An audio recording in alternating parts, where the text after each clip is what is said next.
States of America and to the republic for which it stands, one nation, under God, indivisible, with liberty and justice for all. All right, I'd like to thank everybody for coming to our holiday edition of the Village Board meeting. Go ahead and call the roll. Trustee Guyer. Here. Trustee Spurling. Trustee Bauman. Here. Trustee Youngerman. Yes. Trustee Marisak. Here.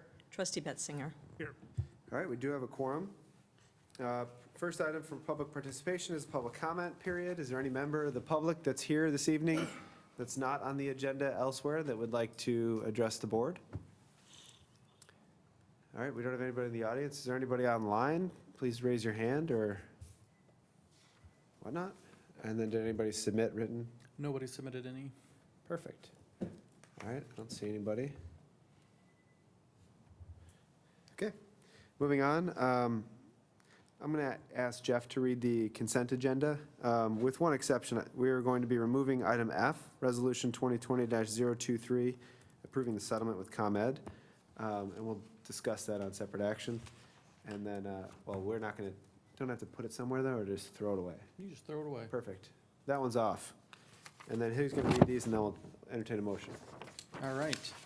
Minutes of the November 28th Village Board meeting, accounts payable through December 12th, accounts receivable for November of 2022, building report for November 2022, water production report for November 2022, ordinance 1989, abatement of bonds, ordinance 1990, abatement of bonds, ordinance 1991, abatement of bonds, ordinance 1992, abatement of bonds. So moved. Second. Moved and second. Any discussion? Go ahead. Trustee Youngerman. Yes. Trustee Marisak. Yes. Trustee Betzinger. Yes. Trustee Guyer. Yes. Trustee Bauman. Yes. That carries 5-0. Thank you. Thanks, Jeff. All right, item for separate action. The first item A is ordinance 1988, adopting the tax levy for 2022. This is our second reading. Unless staff has anything additional since our last conversation, as we've done 8 of the last 9 years, we've frozen it with the exception of new development or new construction that's occurred in town. Anything else? Perfect. Is there a motion? So moved. Second. All right, call the roll. Trustee Marisak. Yes. Trustee Betzinger. Yes. Trustee Guyer. Yes. Trustee Bauman. Yes. Trustee Youngerman. Yes. That carries 5-0. Thank you all. Item B is the approval of TIF number 2 rebate. Director Maluski. Thank you, President Brawley. So this fiscal year, we have received just under $1.3 million in property tax increment for TIF 2. Per the 2017 resolution, staff reviewed building permits and detailed EAV within the district. There are no new improvements on parcels that we will be retaining this year. We had the joint review board with the various taxing districts on December 6th. There were no questions regarding the parcels or properties within the district, and the village will be retaining just over $1 million of that increment, and we propose the rebate of $252,403 to go back to the various taxing district, which is an increase of approximately $32,000 over last year's rebate. And just as a reminder, the board has 14 days to object in writing for the information presented here, or if you want to direct staff, we can proceed with issuing the refund to the various taxing districts. Okay. And for the layperson, going back to 2007, it is our intent that we rebate the background growth, any background growth in the EAV in that area to those districts. Correct. So we would only be retaining anything on expansions, new construction, anything of that nature, those larger scale items. Perfect. Okay. All right. Are you looking for action, obviously, from the board? Or If you want to waive the 14-day waiting period, then we would need the board to take action. you actually would need action? Okay, let's do that, unless you guys don't want to. I'm okay with that. Yeah. Perfect. So that sounded like a motion. And Motion second. Second? Anything else? Go ahead. Trustee Bauman. Yes. Trustee Youngerman. Yes. Trustee Marisak. Yes. Trustee Betzinger. Yes. Trustee Guyer. Yes. That carries 5-0. I appreciate it. order surprised me, that's all. Keep me on your toes. It's funny because I don't even notice. All right, item C this evening is recommendation of Planning and Zoning Commission, PZC 2022-017, amendment to a special use for plan unit development. This is for signage at the grid. Director Apt? Thank you, President Brawley. The owners of the grid are proposing to install 11 ground signs on the campus to provide identification and directional signage for the campus. Our UDO allows for one ground sign on a property per street frontage. In this case, they really only have one street frontage. The PUD for this development required ground signs to have a uniform appearance, but didn't grant any additional relief from the sign regulations. And due to the uniqueness of having this multi-building campus on a single zoning lot with several entrances and private drives serving the buildings and tenants, we think it necessitates looking at the signage uniquely. We believe the PUD amendment is the most appropriate way to address the issue, which would allow the additional signage and include the new sign plan for campus signage as part of an exhibit for the PUD ordinance. So the Planning and Zoning Commission did hold their public hearing on December 1st and voted 7-0 to recommend approval of the amendment with conditions which are outlined in the ordinance. The ordinance does amend that specific section to the original PUD ordinance, adding this additional signage and the campus plan, ID signage plan to that ordinance. Perfect. Any questions? Motion to approve? Oh, second. Motion and second. So right now, it's just. Recommendation of C. Yep. Any further discussion on the recommendation? Go ahead, Debbie. Trustee Marisak. Yes. Trustee Betzinger. Yes. Trustee Guyer. Yes. Trustee Bauman. Yes. Trustee Youngerman. Yes. That carries 5-0. Item D is ordinance 1993, the enacting ordinance for this amendment to the special use. Staff does have this on here as a waiver of first, passage on the second. How does the board? So moved. Second. Perfect. That answers that question. Any further discussion? I do have Go a ahead. question on it, though. How is this, or will this affect the current signage that's throughout? So, like US Medical Glove already has a larger monument type of sign on their property, and is that can be allowed to remain as well as the new theme signage going through? So they'll be replacing most of the signage, and I think they're working with US Medical Glove to get that sign removed and utilize the campus signage instead. Okay. All good? All right. Go ahead. Trustee Marisak. Yes. Trustee Betzinger. Yes. Trustee Guyer. Yes. Trustee Bauman. Yes. Trustee Youngerman. Yes. It carries 5-0. Thank you. All right, item E is a recommendation of the Planning and Zoning Commission for PZC 2022-019, special use for outdoor storage, including alternative surfaces for ATMI at 900 Nell Road. Director Apt. Yes, so we have ATMI looking to get their special use reinstated over at 900 Nell Road. They'd be using the same area that they were using before, same setbacks, same height with a maximum of 15 feet height for the stacking of the panels. Since the use has ceased, a lot of the trees have either been removed or died that were installed as part of their approval for their previous special use. So staff has asked as a condition of approval that that landscape be replaced, so it's in conformance with the screening plan. Additionally, we did have EEI go out and evaluate the outdoor storage area, and there's some restoration that needs to be done of the existing alternative surfaces out there. So another condition of approval is them restoring those areas as well as replacing the small curb cut access point to it that comes off of their little circular access drive off of Ashland, because that is in disrepair and needs to be replaced. So that's another condition of approval.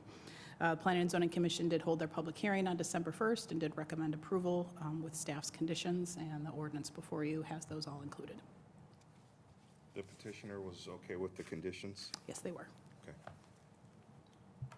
One question, Director Epp. The recommendation is that they have to conform to the 2015 landscape plan? Mm-hmm.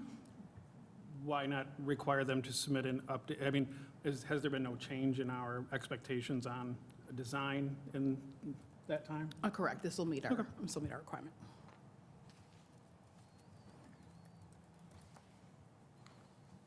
Motion to accept recommendation from Planning Commission? Thanks, Doug. Second. Any further Discussion? This is item E. Go ahead, Debbie. Okay, trustee Marisak. Yes. Trustee Betzinger. Yes. Trustee Guyer. Yes. Trustee Bauman. Yes. Trustee Youngerman. Yes.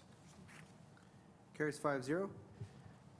Item F is the enacting ordinance 1994, waiver of first passage on the second. Motion? There, Second. motion and a second. Any discussion on this enacting ordinance? Item F. All right, go ahead, Debbie. Trustee Marisak. Yes. Trustee Betzinger. Yes. Trustee Guyer. Yes. Trustee Bauman. Yes. Trustee Youngerman. Yes. Okay. Carries 5-0. Item G for separate action tonight is ordinance 1995, amending the village code, section 3-9, to grant a Class G liquor license at 1587 Douglas Road. This is waiver of first passage on the second. Director sorry. It's been a while since you've had That's that fine. title. Oh, Go ahead. The board has previously expressed their desire for this, so they have passed all their background checks and all their administrative issues, so this would just be creating the license to give to them. Be happy to answer any questions. So moved. Second. Moved and second. Any further discussion? We talked about this last time. All right, I couldn't let Marisak have all the motions. all right. Go ahead. Trustee Youngerman. Yes. Trustee Marisak. Yes. Trustee Betzinger. Yes.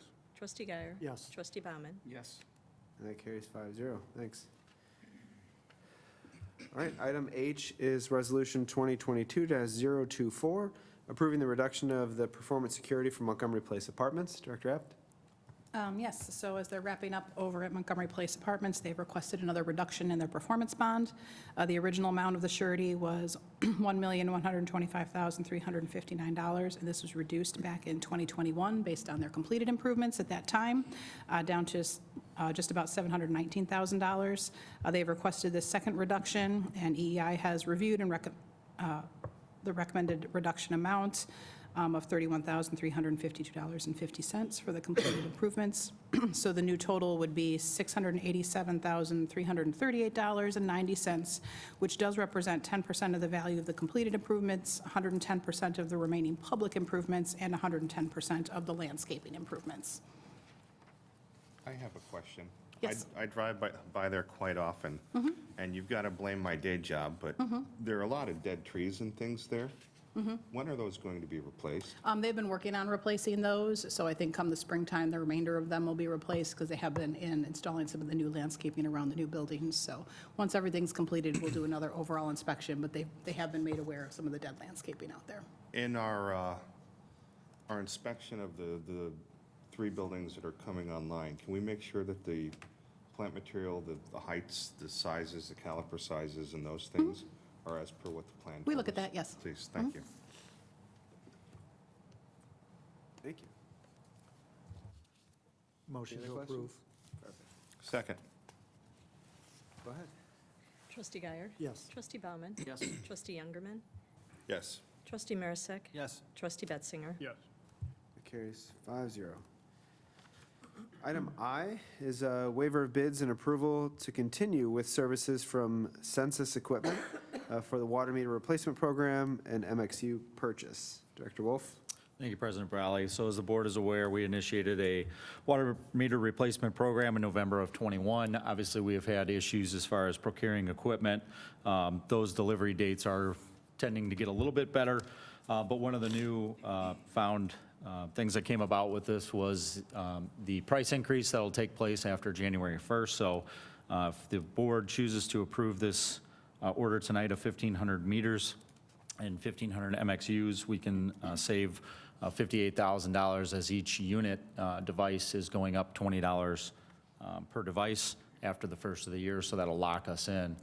The nice part about this order is that the order won't take place or won't be shipped until after May 1st when the new fiscal year starts. And we're assured that we'll get the entirety of the order before the fiscal year is complete. So therefore, this is a budgeted item. This comes under budget at $390,000. Again, this is a sole source situation too, a reminder to the board where Core & Main is the only provider for this manufacturer. So if there are any questions, I'm happy to answer them at this time. I have a question, or a couple questions, if I might. I know that we're doing these in like 1,500 increments of 1,500. How many more do we have to do after this? So there's one more out year. Fiscal year '25 we'll finish the remainder of the meters throughout the village. We looked at the potential to purchase all 2,900 for that, but unfortunately, when we looked at the water funds, we decided that it was in the village's best interest just to move forward with next fiscal year and not overtaxing the funding for the budget year. And not doing the up to our budgeted amount for this year? No, we'll fall in line. So we've got about just under 500 meters left on our existing order to be delivered. Those should be delivered within before the end of the month. And we've got about 12 to 1,400, I believe, MXUs out there remaining that'll come in before the end of the year. UMI, who's our contracted installer for meter replacement, should be getting back going after the first of the year. They obviously paused during the holidays. So we're still anticipating that we're going to complete the number of exchanges that we had set forth Okay, for this year. thank you. I think, to carry on, we have the budget amount, which were almost 40, just shy of $40,000 under budget for this item. And knowing that the units are going up in cost, it's not in our best interest to go ahead and utilize that full budget amount to purchase any remainder of these items. We could Just hit that cap. We could potentially do that. There have been some cost overruns on the installation side, as far as items such as faulty valves or things like that, where we've had additional parts that have come in from the contractor. So that 40,000 does allow us in the next fiscal year to have some Gives you a contingency some to, buffer. okay. All right. Right. Motion to approve. Second. Trustee Guyer? Yes. Trustee Bauman, Yes. Trustee Youngerman? Yes. Trustee Marisak? Yes. Trustee Betzinger? Yes. Carries 5-0. Thanks. Last item for separate action is the approval of additional cost from All Service Contracting Corp. for the cleaning of the air stripper tower at the lime softening water treatment plant in the amount of $6,337.50. Thank you, President Brawley. So as the board may recall, they approved a contract with All Services Contracting Corp. for the cleaning of the air stripper tower at the lime softening plant. Unfortunately, the best information that was available to them at that time when they were bidding the project was what they had to work with. Basically, long story short, they got into the project, found that the amount of debris and the amount of cleaning that needed to take place in order to properly clean the unit was far more extensive and took a lot more hours and some extra additional equipment to be able to complete. All Services reached out to the village with the request of $6,337.50. But obviously, they also, in the memo that's attached in the bid packet, have addressed that they know that they are not obligated, or the village is not obligated to pay that. So staff is recommending the approval of this additional amount based upon the fact that the work that they completed was satisfactory, and we did concur that the extensive amount of cleaning that needed to be done would have been considered more than what they could have practically anticipated in the bidding process. So if there's any questions, I'm happy to answer them at this time. I guess one thing too quick to say is that this would still fall well under the budget. $75,000 was the budget amount for this project. There were some other related costs as far as disposal and some testing, but it's still well under, even with the 6,300 and change additional charge.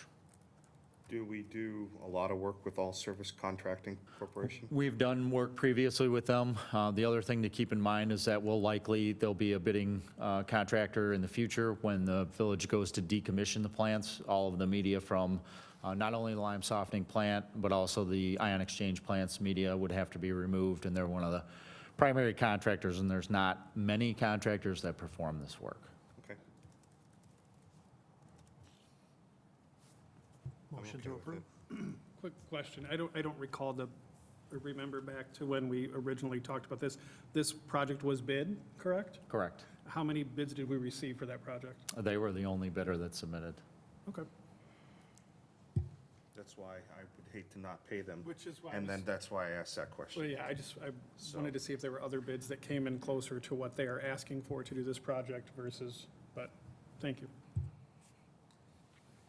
Perfect. There's been a motion by Guyer and a second by Youngerman. Any further conversation? Go ahead, Debbie. Trustee Guyer. Yes. Trustee Bauman. Yes. Trustee Youngerman. Yes. Trustee Marisak. Yes. Trustee Betzinger. Yes. It's 5-0. Thank you. All right, rolling into items for discussion this evening. The first one is a liquor license request for Douglas Road, for a Douglas Road development.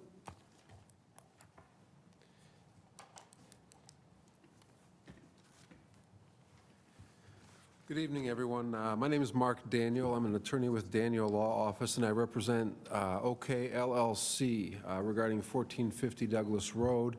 Behind me directly is Rick Scully.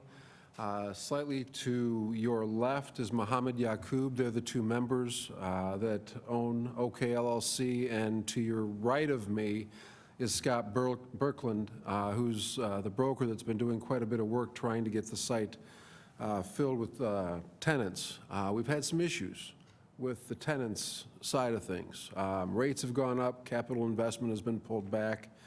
I don't want to recite to you the interest rate increases. You may recall last spring I was before you on a plan that included a tavern, and it was that night that I learned that there wouldn't be a permitted liquor license for a tavern in the retail center that we had shown on our plan. So we came in with a car wash and left the rest of the site vacant for future development. In this instance, the site is over 3 acres in size. The options that we currently have, the preferred option would be to have a gas station added to the plan. We have 2 plans before you that we're not really going to discuss for zoning purposes. Site Plan 6 arose following a short meeting with staff. That is the one that takes advantage of a cross-access easement mentioned in the annexation agreement that applies to the property.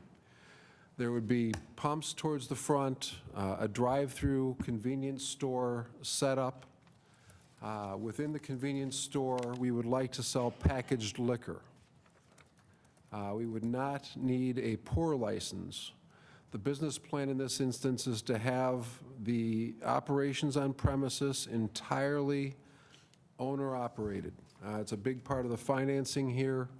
As the site is more than 3 acres, there are some gallonage requirements that we'd easily meet, but we would qualify under Illinois Gaming Board regulations as what's known as a truck stop under IGB regulations. I think the minimum is 10,000 gallons a month in diesel sold. And you can see these types of operations popping up. Now, after the meeting last spring, I left with the perception that there was a strong hesitation not to have new liquor licenses in the corridor. Theoretically, the gas station and car wash concept with the convenience store could operate without a liquor license, theoretically, and have some gaming machines. That would meet the financing and lender package to allow immediate construction with opening in 2024. We're before you on consideration of that packaged liquor license for the convenience store and the other 2 alternatives that are there. And I think it's important to have some discussion of the alternatives. I mentioned to you last spring that in many communities, things are viewed a little bit differently, and each community has its own prerogatives and preferences. In one community, Oak Brook Terrace, I provided at the back of the package that you have in the agenda materials tonight, the Oak Brook Terrace site plan. We use that store for sales tax revenue comparisons and for gasoline sales comparisons. It's off a main drive, next to a gas station. We think this site will perform at about the same level when it comes to sales. As far as the design of the convenience store is concerned, there's no separation in that instance between the retail area and the gaming. There's no wall. The gaming is in an isolated area to meet Illinois State Gaming Board regulations. They do have a pouring license. The mayor of Oak Brook Terrace was a former law enforcement officer, and he was comfortable with that. As far as what we're concerned with in Montgomery, we understand that you do not want to have a gaming cafe with a pouring license, but we would have that gaming cafe, as you can see in the convenience store plan, which is the sheet that follows the site plan 5. You can see that there's a drive-through window, there's an area for gaming proposed, and there's a large area for retail sales.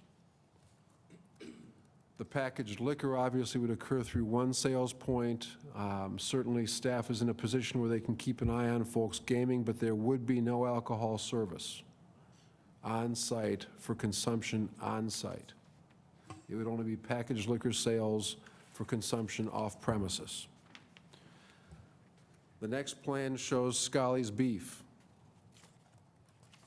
The original plan that we provided before meeting with staff did not have a wall separation. It somewhat follows the plans that you see in a lot of gas station plans where there is an accessory Dunkin' Donuts or an accessory sandwich shop or chicken place with no wall dividing them. The plan following that sheet shows a wall dividing them. In the last two plan circumstances, there would be a request for packaged liquor and on-premises consumption.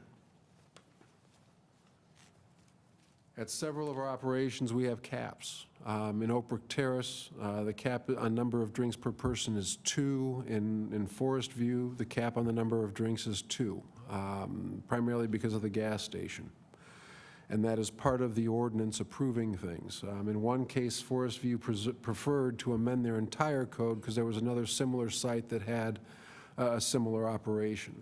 But in Oak Brook Terrace, we did not have to amend the code. That became a condition of the special use permit.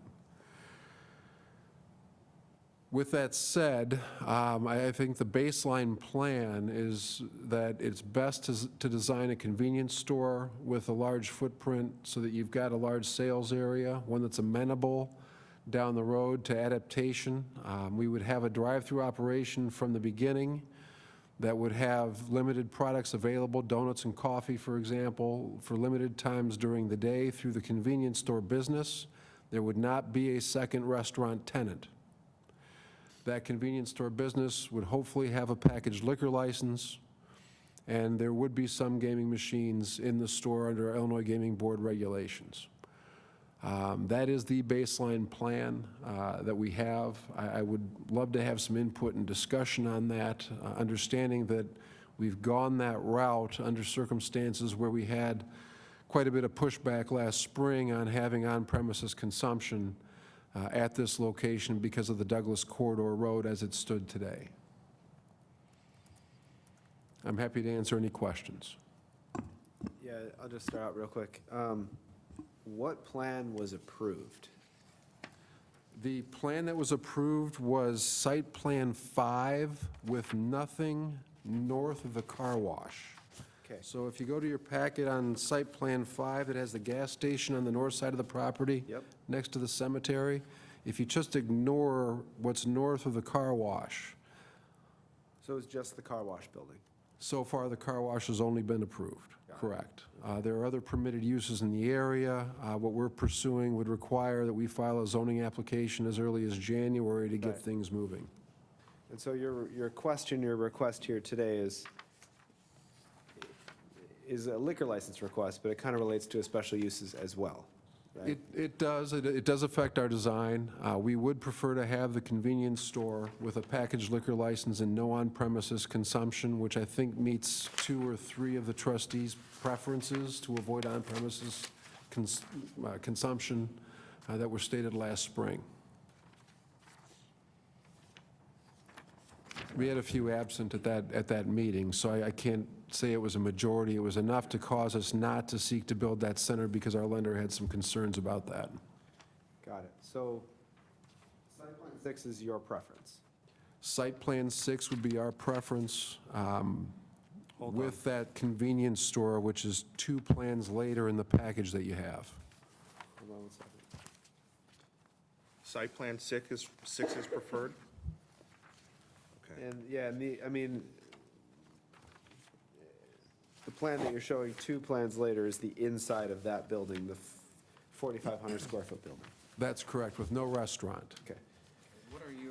I just have what's in our agenda packet. Yep, that's what I have. Yeah. I So don't there's, see a 5 or a 6. well, if you look at the, Look there's at the one that's a plan. site plan.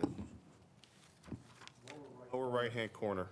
Yeah, this right here is the site plan 5 and 6. Okay, gotcha. So the, Can you, as I look at site plan 6, what is the interior building footprint? Is it? And I keep messing myself up because I keep flipping this around and I'm, It was like 4,500, about 4,500 square feet. It's, yes, it's just shy of 4,500 square feet. I think it's 4,479 maybe. So Can you site plan 6 has the gas station at the south side of the property with the car wash on the cemetery side of the property. can you show us the interior building footprint for site plan 6? Yeah. That way I can make sure I'm looking at the right thing, please.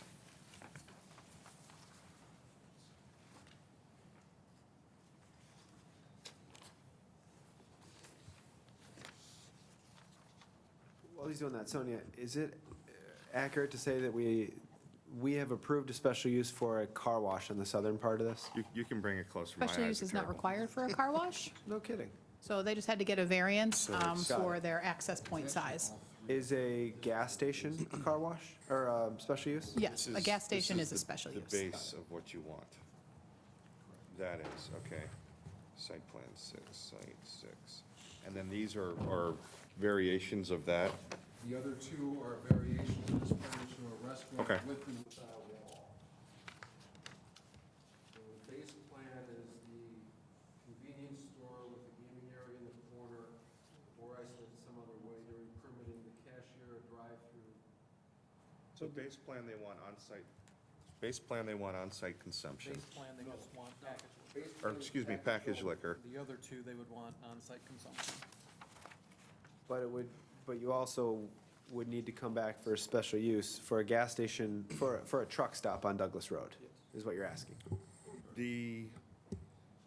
On the second option, where it shows a seating area for a restaurant minus the wall, well, either one of these options, if I know my stuff correctly, and I probably don't, but for the liquor license, for either one of these two options, they need to acquire 50% of the revenue from food, correct? Correct. Okay, okay. So it's just like a regular restaurant license? Okay. And what was the restaurant use? The restaurant use was Scally's Beef. And Scally's Beef engages in catering. I think we gave some numbers in the package. About $200,000 a year in catering, and the remaining profit is Can you spell Scally's for me? SCALI. We had $150,000 in catering and just over $1 million in sales a year projected. How many locations do they have? They had two previously. We're currently looking at Homer Glen as an option on Bell Road, which is just on the inside of Will County line. I work in Lockport, and I'm familiar with the area. And it's a very similar concept to this. In all respects, I think, I do want to be careful on using the word truck stop. When I say truck stop, I'm using it under Illinois Gaming Board terminology, just because that's how the regulations apply there. They have a definition that this would fit. This would be a gasoline service station, I believe, under the local ordinance. There would not be any long-term parking or what you'd see, what you might consider to be a normal truck stop with the multiple spaces and the idling and things like that. This is one where people can fill their tanks.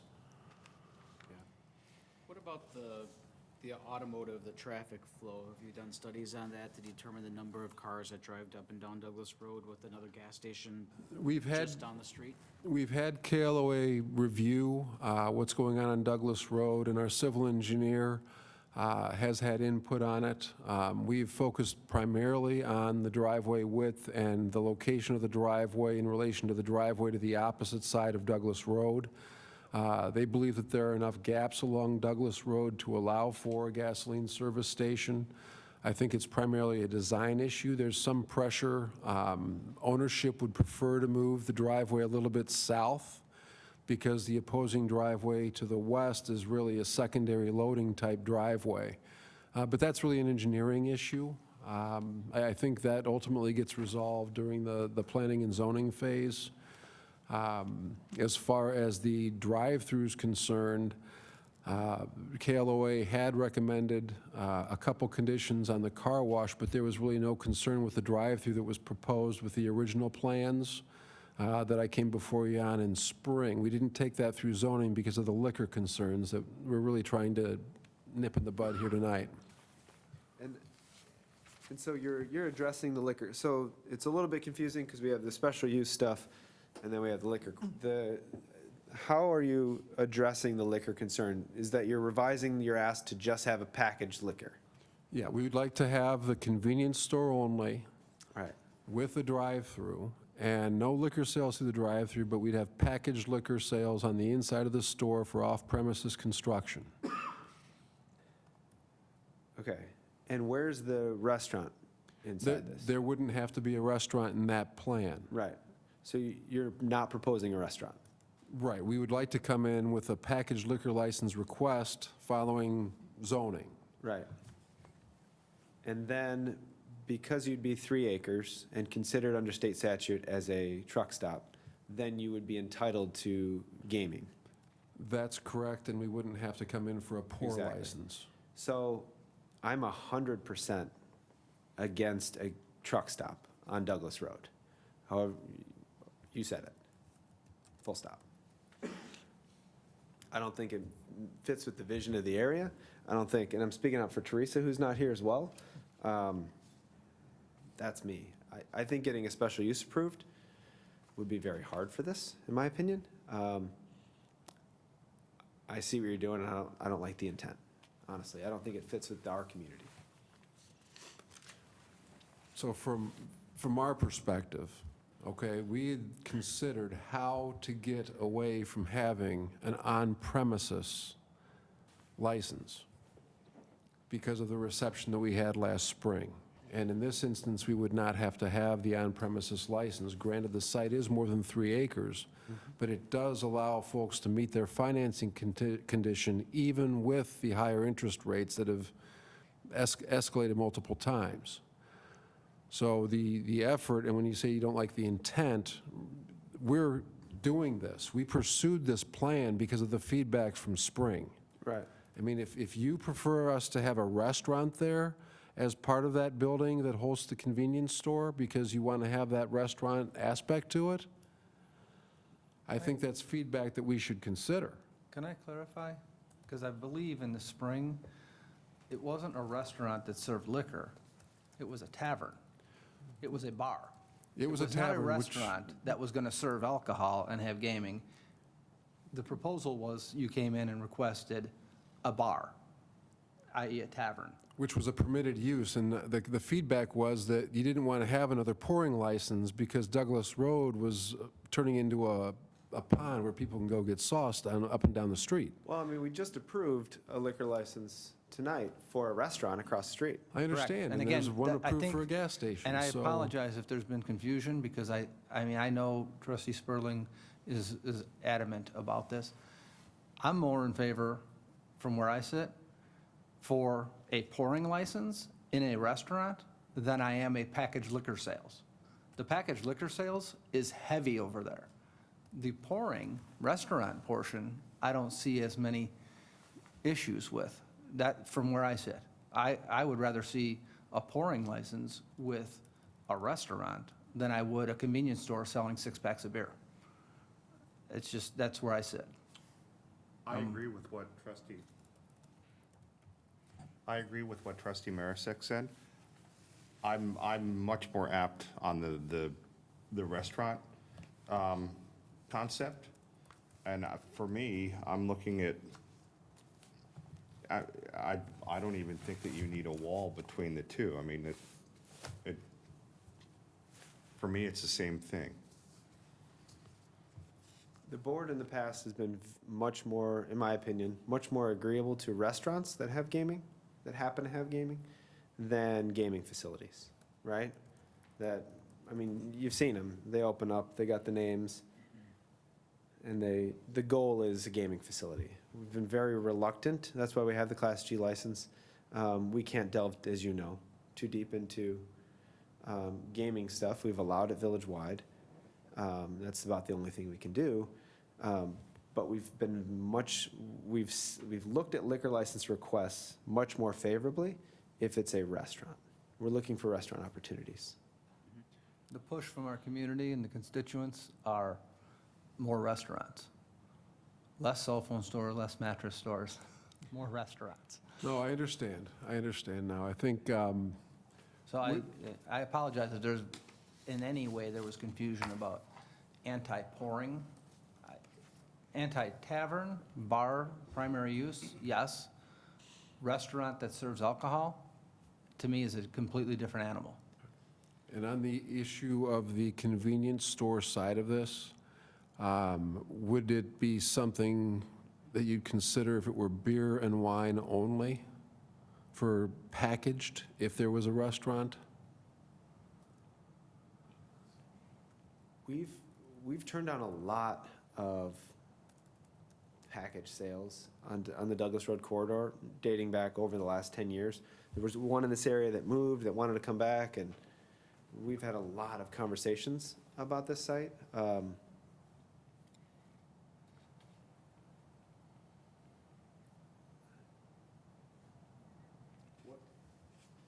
What other places, I know one of the things that trustee Spurling keeps bringing up is the fact that she doesn't like the little bottles, the shot-sized bottles or the pints or whatever it is. Single consumption. She wants to, Single consumption. What other restaurants or entities do we have in the village that allow, you can go in, you can get food, you can get a beer or whatever you want, but also purchase liquor to go? liquor, beer or wine to go? Well, Alice's you could, 15 years La ago. Chiquita? Sure. La Chiquita, you could eat in the dining area, order a drink. Can and you then get go into the- alcohol at the restaurant in La Chiquita? Okay. Yeah. Sony, would you address the single serving? Right, so we do limit in our Class M and M2 licenses that you can't have the single serve, so there is a minimum amount of fluid ounces or Okay. for those, so there is a limit on that, and I believe for the M2, it's even a little bit more restrictive than the straight Class M for a regular So gas that station. addresses trustee Spurling's concerns about the single serve size? Correct. Okay. Okay. What about the gas station at the corner of Montgomery and Douglas now? There's That a is an gas sta- M2? And do they serve, or do they sell? I know they don't serve, but do they sell? I thought they came Alcohol? before us, and, Yes. yeah, believe didn't we they do have approve one. something like that with them, where, Yes, so it limits the size, so they can't do the single serve, so it has a minimum number of ounces, and I believe it also restricts the hours to midnight rather than the standard 2 AM, I believe. Did they come in just for beer and wine? Full, Yeah, they wanted and full. came back for a beer and wine? right? I'm okay with the restaurant concept. And if the Chiquita is doing the alcohol and you can get it because of the grocery store or whatever, you can't purchase it at the restaurant, but you can purchase it at the grocery store. This is right across the street. I mean, it's the same thing. I'm okay with the restaurant concept. Well, Well- what is the restaurant? Is it an entirely 4,000 square foot restaurant? No. Or it's a No, convenience center and It's part of the restaurant? building. It's part, It's a it's, convenience store, there are two plans there, right after the convenience store plan. Does this one have the one a- I'm looking at is about half and half. It does not have the wall between the convenience store and the restaurant portion. Got it. So the wall or no wall? Got it. There's one with Okay. 6 tables and one with 9. I got it. So is it a 6-table restaurant then, or a 9-table? 9? And the rest of it is a convenience store. It just kind of doesn't really pass the sniff test. It feels like all of the convenience store, truck stop, gaming halls that we have. It feels like we're in any of those. Well, this one caters. You also have a drive-through that would have substantial sales. I mean, if you were to require a wall to be installed, I suppose that would isolate it from the convenience store area, but the reality is you've got a meaningful seating area. It's got more seating than several restaurants I can think of, several of them. I mean, there are plenty of places out here that have less seating than that, from pizza to sandwich shops to what have you. So One, Those places aren't serving liquor and and even our having fast gambling food pubs. mostly as well, so. What's that? The size of the seating areas you just described, the pizza parlors, those aren't selling liquor along with it. So that's not an accurate comparison when you're talking about the size of the seating areas. It's just that holds no weight whatsoever.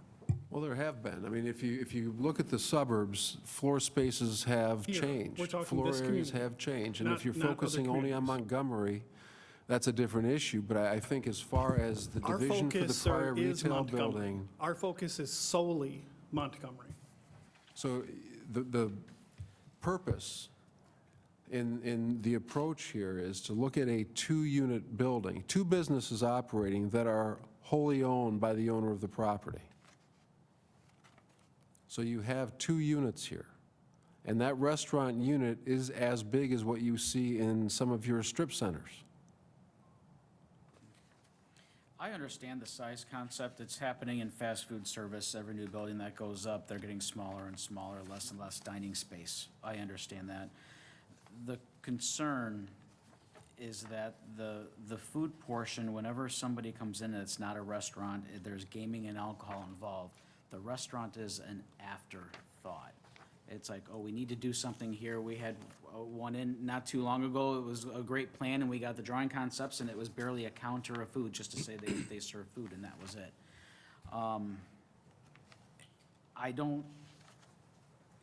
I would love to see numbers in foot traffic here. I'm not going to, there's always a need for good beef and hot dogs. There's always a great need for that. But I don't see taking my family to a restaurant that's in a convenience store. I'm just not going to go there. So I would love to see, some statistics, some relatable experiences. Same thing with restaurants that have chicken. Or gas stations that serve chicken. I have yet to be brave enough to buy a bucket of chicken from a gas station.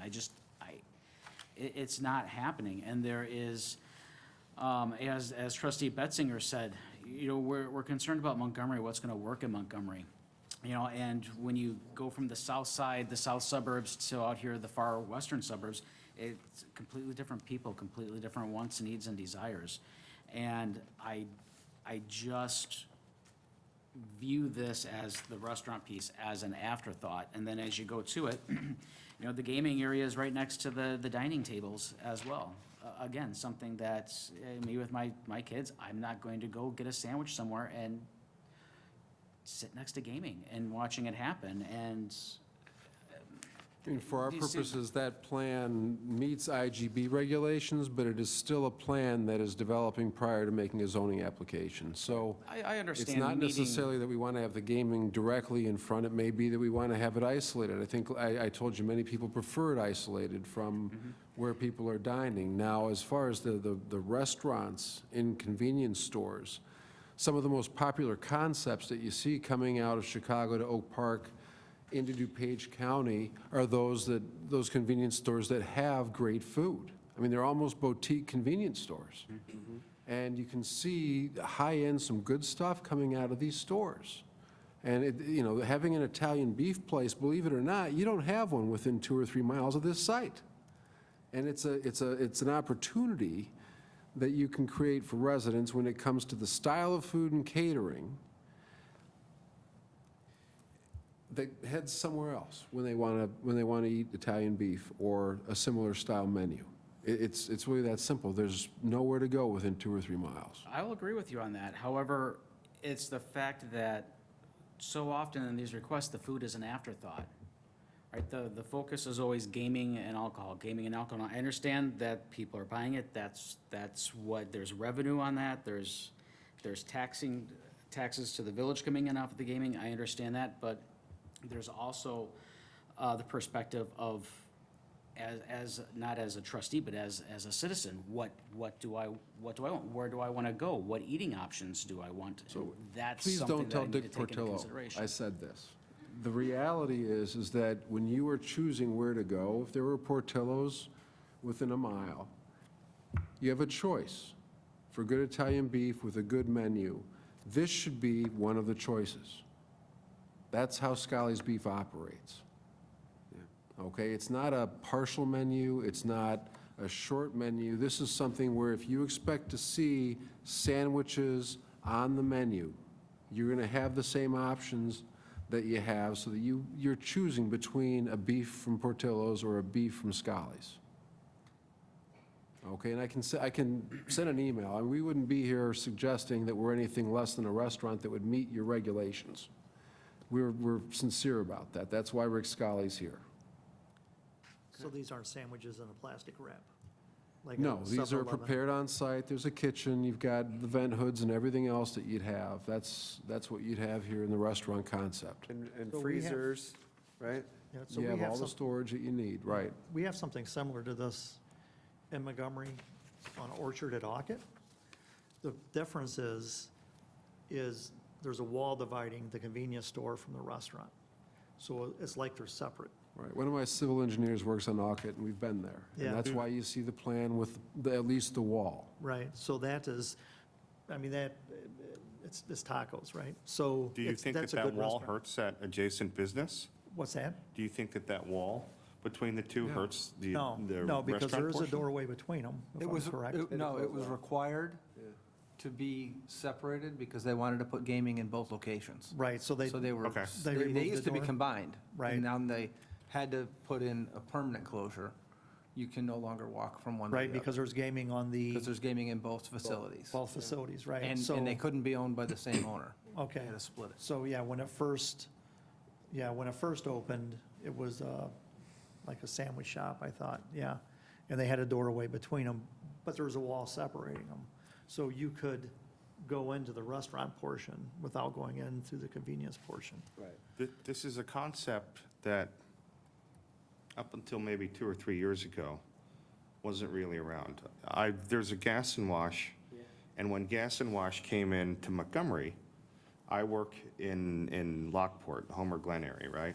So there's a Gas and Wash about a half mile, 3/4 of a mile from where I work. And I went in there one day, and they have a taco area in there. It's a restaurant, they make tacos and everything.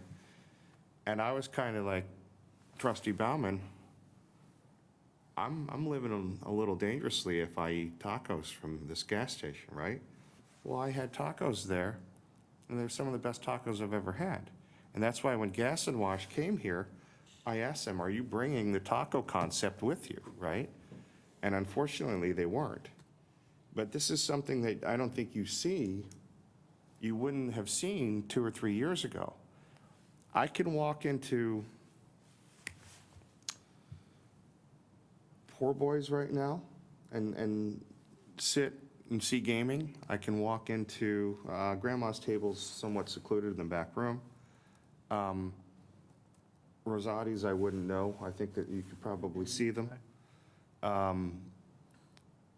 But they also have a wall, Garrio's, family restaurant. It's been around for forever. They have the best pizza in the world. And they have that little area, right? None of those are a convenience store. Well, this concept, though, I mean, I will say that this concept, I drive down Randall Road all the way up to South Elgin every day. And there's several gas stations with restaurants in them. Casey's now has, it's becoming a much more prevalent thing where you have a restaurant. It's not fine dining. It's not replacing the, family restaurant, but the food is there. And I like the concept of having the drive-through for convenience sake. I like that a lot. I like the was idea. gonna ask about that. I didn't want to cut you off. You would know this better than probably than I would. Can you have a packaged liquor and a drive-through? You can, yes. You just can't sell packaged You can't liquor sell through the through the drive-thru. drive-thru that I know of. I don't think I've ever thought of it before, so keep going. No, that's okay. In Texas, you can drive right through the liquor store in the barn. In Ohio, the state owns it, and they make you drive through most of the time. Yeah, I'm from Ohio, yeah. And that answers a lot of questions right there. So, no, I mean, I support the food concept, and again, I would rather have that concept, having the food, versus the convenience store, which was your preferred option when you started. Right. But I think pivoting the not wanting to have pour available, and again, I really think that the restaurant concept is something, and again, we do lack for the aforementioned presentation was going to be hot dogs, beef type place. And then when the final plan came, it was frozen pizzas with some hot dogs at a steam table. It was not a restaurant. So again, that's why the focus being a restaurant is foremost for me, because it is what I hear most from residents looking for additional restaurant opportunities. And Understood. again, the drive-through does remedy some other solutions for this type of place. I agree with trustee Marisak. Let me change that. Trustee Marisak agrees with me. We'll say it that way. We're good with that. All right.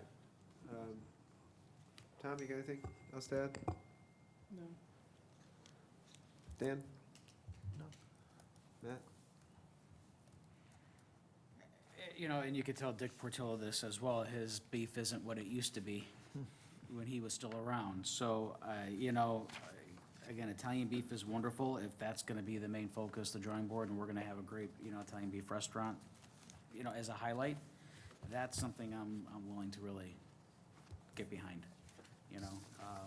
And not, you know, rallying behind a convenience store and a car wash and everything else to sell a six-pack of beer. You know, a great, you know, Italian beef restaurant that has, you know, some of this other stuff with it, yeah, that's fine, but I don't want to see that, the restaurant piece as an afterthought. Understood. All right, sir. Thank you very much for your Direction. time. I Thank hope you. all of you have a Merry What was the Christmas. consensus? Thank you. Thank you. Back to the drawing board. Revise and make an application. But I do want to say also, I appreciate the effort, the intent, and the desire to develop this piece of property and trying to figure out something that works. So thank you for the dedication and trying to make this happen. Thanks, sir. Make the restaurant portion bigger. That will help sell it. Make the restaurant portion bigger. Make it bigger. Bigger. We guarantee you will have the best Italian beef. This could be the next Portillo's in 10 years. But we need to start somewhere. Thank you so much. I understand. I appreciate it. Thank you. Appreciate it.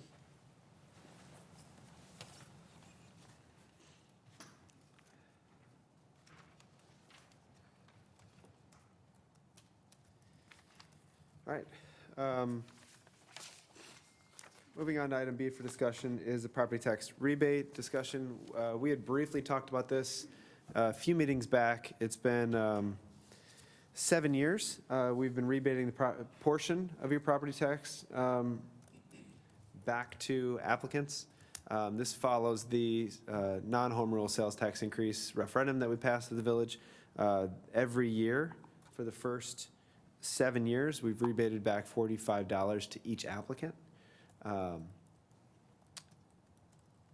want to have a discussion with the board on what we do this year. If we rebate that same amount, we've talked a lot about, at least at the last meeting, we talked about our property tax levy from last year, that there was clearly some of those funds were not used last year. It was, we have to make the levy, and then a year later, we can see our sales tax revenue come in. It was strong. What do we do? I've been a big proponent for as long as, every year I try to increase this, right? And so hopefully this year we finally get my wish. I've talked to a lot of the village boards privately about this to kind of see where their mind was. I've heard 75, I've heard 90, I'm fine with either. I mean, I think it shows the fact that we haven't taken the allowable CPI or PTEL this year, and we're still able to give money back to the residents, I think says a lot about our staff. So I'm in favor of increasing it. There may be discussion that needs to take place as to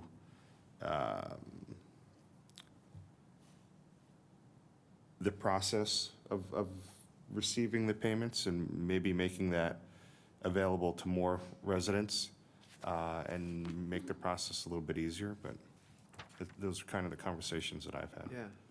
So I guess we can take it in a few different steps. So the first step would be the amount, right? We know our sales tax revenues are strong. We also know that our need, and it is a need, it's not a want, for infrastructure is huge. But at the same time, we know cost of living went up an insane amount this year. We know that our sales tax revenues exceeded expectations. Where does the board sit on a rebate amount for next year? I'm at 90. I'm pushing towards the 90. We have held it off. I'd like to make Steve's Christmas by getting it increased after all these years.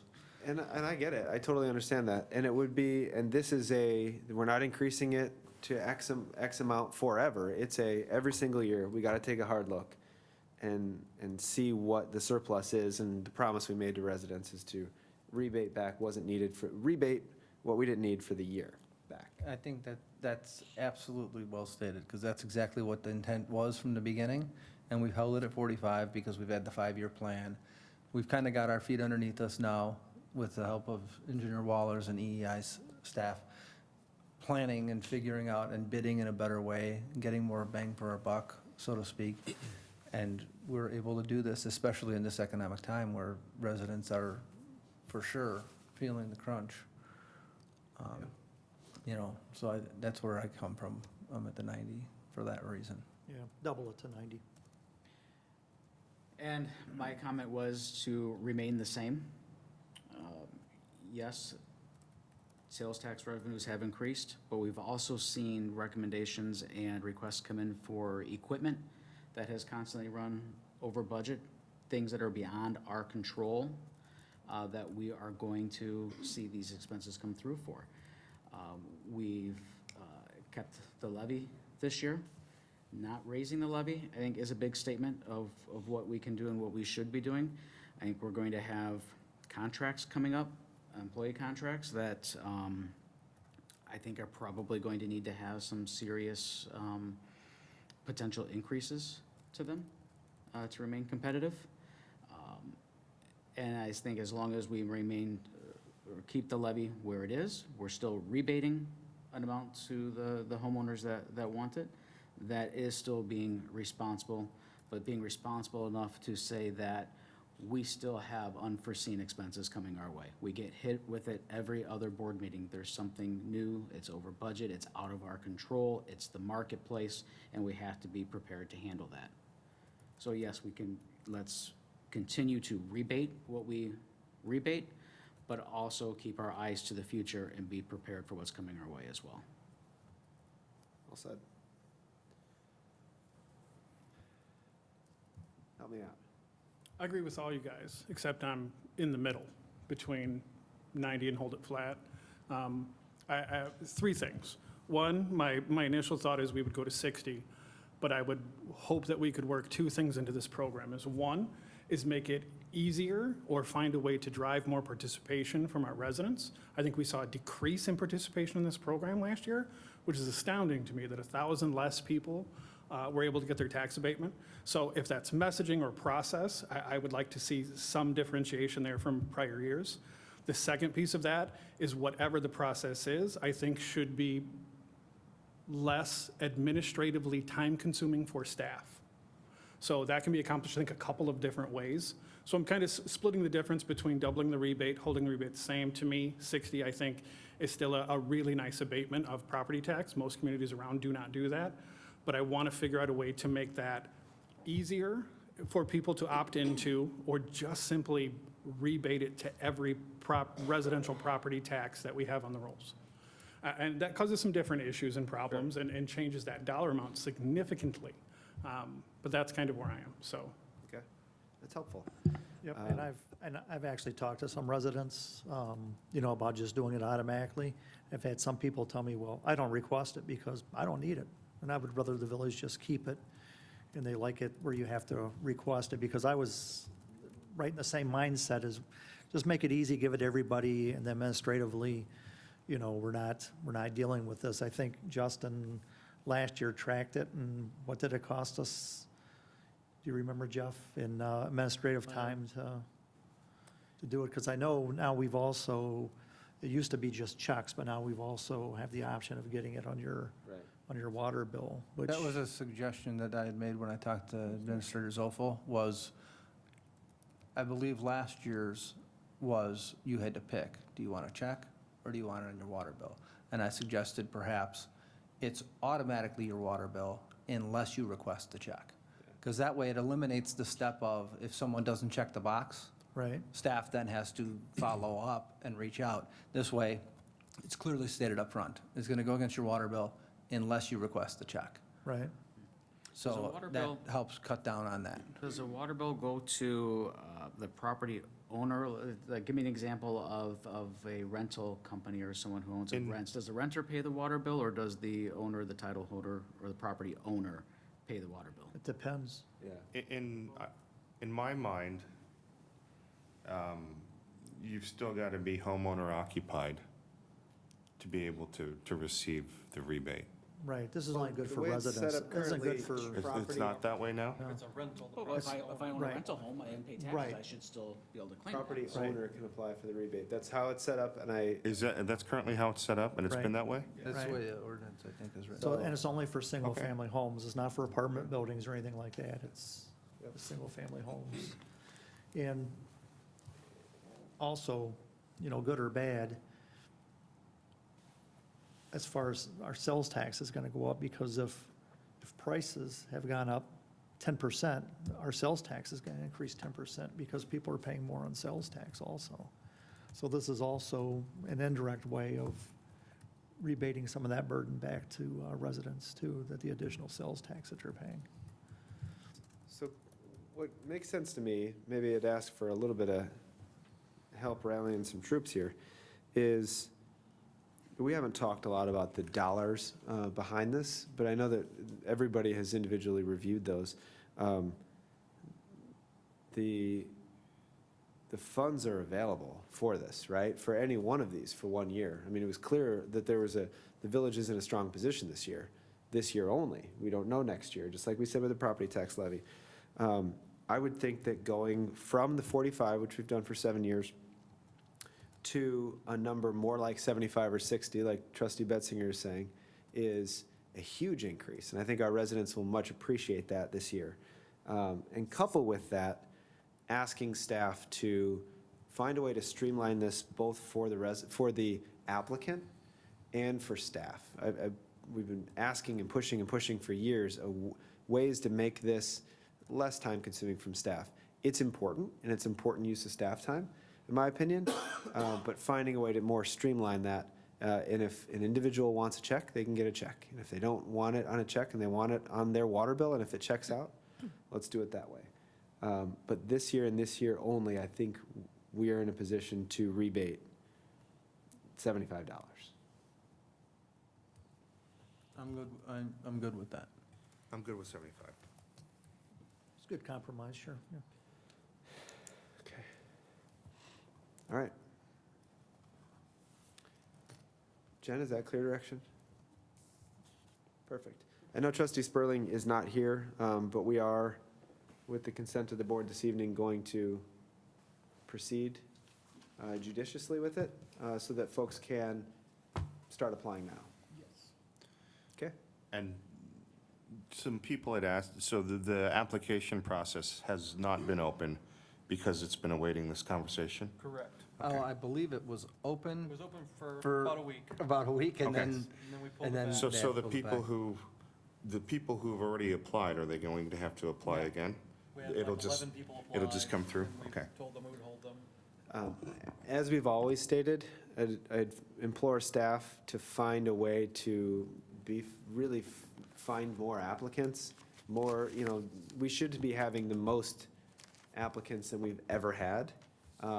Ms. Nimitz. I was gonna make a joke that last year is the first year we went with more of a digital but And staff has discussed some ways that will get more applicants and also make it easier on staff. So I think we've got some ideas out there, so. thank you. Thank you. All right. Appreciate that. Moving on to our last item for discussion this evening is a presentation from our favorite village engineers, EEI, to do a non-revenue water reduction in Lake Michigan allocation permit update. We do have a PowerPoint. Yeah. Do we need to take a break beforehand? Anybody need to take a quick break? Yeah, let's take a quick break, real quick. While you're getting that up, 5 minutes, and only 5 minutes.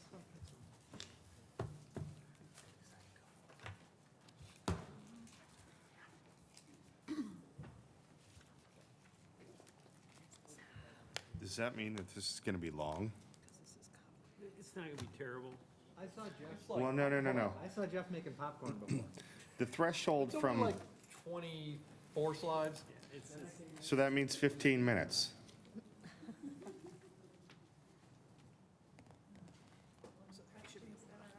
Could have this been an email? On one of the items that I thought you had made the motion on, remember when I called on you and you were surprised? Yeah, I was like, oh, You didn't make that motion? no. Oh, sorry. No, well, it's a joke, because I know, 'cause- Hamida did it one day, Oh. and she kind of, you always, whoever makes the motion. me first, and I kind of like. Yeah, so it's kind of, it was just one of those things, it's like, I'm gonna have to watch the video then. I don't know who made that motion then. I thought for sure it was your voice. I think it was one of the Doug and Steve. Yeah, it was one of those two. Okay. So it just made me chuckle because of that one with Hamida and Steve, and I'm like, Okay. oh, now we're Yeah. playing a game, she's gonna see if we're It was watching. really bad when you guys were wearing masks. I was always like, what?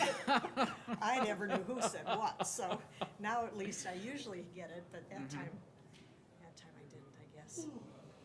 Yeah, Okay. no, you can call whoever you want, it was just. It keeps us on our toes. It does. But there was a 2 or 3 second pause when Anita called me. Yeah, I'm like, you're not supposed, what?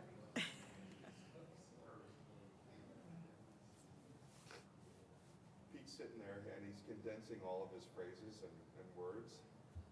Well, he took out slide 7, so. Okay.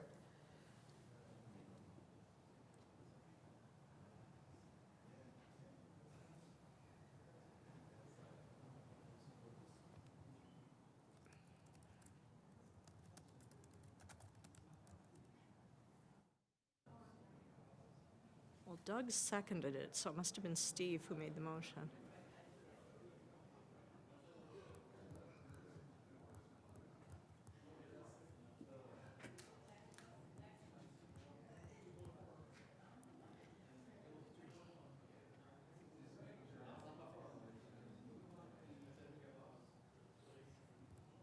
Way over here.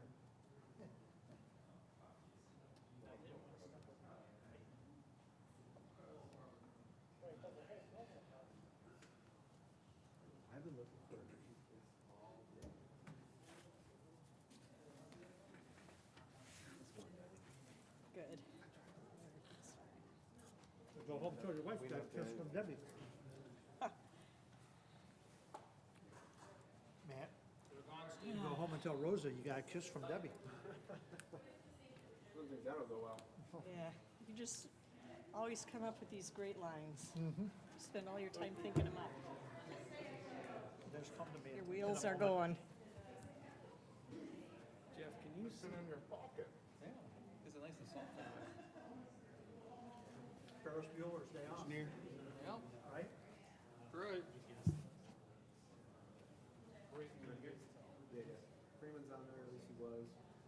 Discussion here? How does Ferris Bueller relate? Because the little girl asked the principal at the end if you wanted to come here. Well represented, Pete. Yeah, oh, yeah. I don't remember that line, though, no. Yeah, I think it's when he gets on the bus at the end. Oh, Yeah, Jeff, That was a good Ali are- Okay, Stug, Steve. All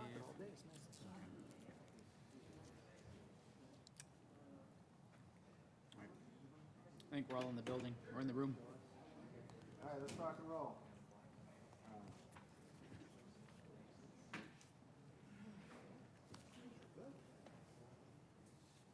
thank you.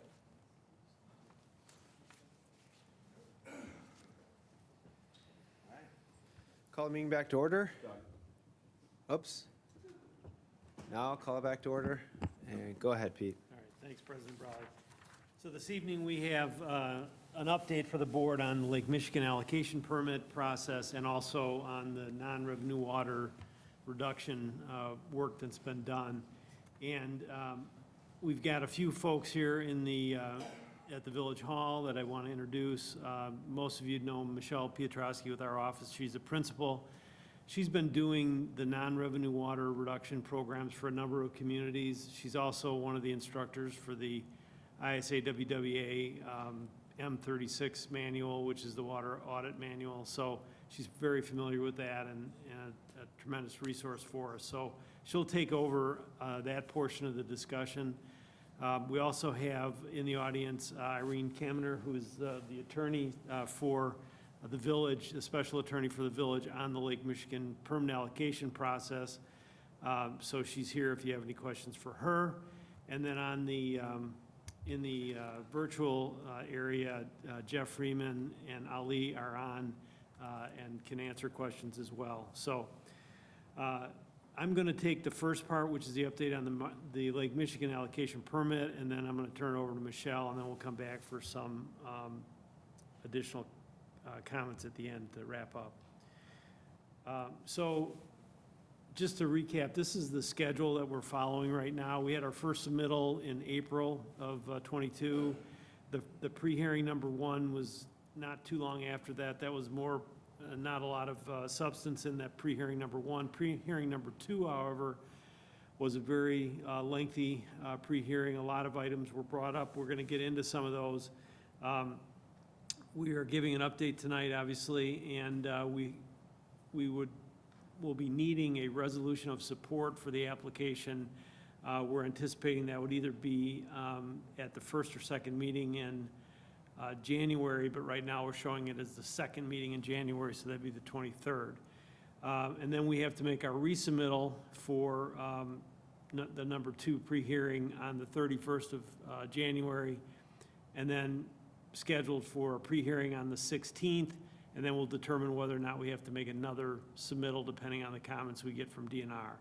And then it moves from there to eventually, hopefully, a hearing, and then the hearing officer rules on the allocation, and then we get IDNR develops the permit for us. So it's quite a process. It can take, you know, as much as 12 months or maybe even longer. So that's where we're at so far.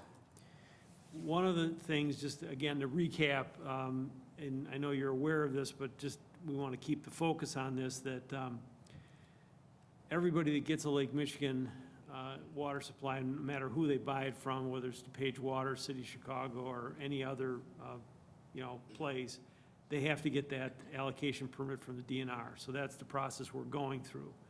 DNR is the regulatory agency for the state, and that's part of their program is to grant those permits. We've said this before, one of the major issues that we're going to have to wrestle with is getting our non-revenue water loss below 10%. Right now, we're at 28.2%. That's a lot. It's going to be a lot of work. It's going to be a lot of cost to do that. So we're going to be talking about that later on this evening here. The one other thing that was brought up at the pre-hearing, there's several things were brought up at the pre-hearing, but one of the things that DNR mentioned several times is they want the village to understand that there's a certain loss of autonomy when you get an allocation permit from DNR. You're no longer, in control of the wells and treatment facilities. you're getting a permit through DNR's process. They have control over that. They can assign requirements to you, whether it's requiring you to do conservation measures, the non-revenue water reduction, things like that. So they want to make that crystal clear, and that's going to be part of the reason that we pass a resolution to acknowledge that the village board understands that, that relationship. One thing that came up, another thing that came up, there were a lot of things that came up, but I'm trying to kind of hit the highlights. At the pre-hearing was, we had proposed a 1% water main replacement schedule, and DNR is pressing to have that increased to do all of our 1950s and 1960s water mains.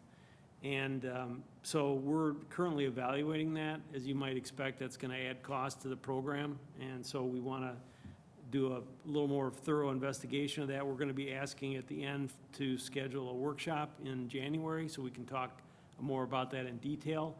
But that has been one of the things that DNR has requested. Now, I suppose, it's kind of an interesting process. You can go to the hearing officer if you don't want to follow all the recommendations you get at the pre-hearing, but I think it lessens the chances of us getting a permit. So we can talk more about that when we get to the workshop, but that's something that we're going to have to come to grips with. Other things that came up were just, they want more detail on our Fox River alternatives. They want to know a little bit more about that, why we ruled those out. They recognize that in the various alternatives that we proposed, like the Lake Michigan DWC option, we had a more aggressive water main replacement program. For Fox River, Montgomery alone, we didn't have that, and you might recall, I think we set that one was a third of what we were going to do for Lake Michigan, and then City of Aurora was the same as the DWC alternative. So they just want to know why those were different, so we have to respond to that. And again, that's something we can kind of go over at the workshop in more detail, but I'm just listing some of the things that we're going to be responding to as we make our second submittal for the pre-hearing. Other things, again, just to let you know the things that came up, we had submitted our population projections based on the CMAP 2050, or excuse me, the 2050 projections that were issued in 2018. That population was 31,069. So those were the numbers of the population we used in all of our calculations. At the hearing, the DNR wanted us to use the October 2022 projection. Well, it turned out that as more communities had gotten that request and started looking into it, there appears to be a little bit of a modeling problem with the 2022 population projections from CMAP. So thanks to Mayor Brawley for interceding with CMAP to try to resolve that issue. And so CMAP has said, look, we think the model for the region is still valid, but we understand that some of the individual community projections may not be accurate. So they've now ruled that we'll go back to using the 2018 projection. So a little bit of a start and stop there, but we're going to work towards the use of the 2018 projection for our allocation permit. We were challenged on, the contingency used in our analysis, and recall we used a 30% contingency because of the conceptual nature of a lot of the work. DNR thought that we should be using 20%. So we're in the process of responding back to them why we think that 30% is appropriate. It's the recommendation from the Association of Cost Estimating Engineers. That's what they would recommend using. It's been used in other communities. So we feel strongly about that, but again, it's just something that we'll have to respond to and then get a sense of what the DNR is willing to accept or not accept. And then there's just a number of other refinements of the application. There's some rounding errors on the number of miles of water main we had and just, minor inconsistencies that have to be dealt with. So there's a number of things to do, but probably the biggest single item is addressing how we're going to manage the additional water main replacements.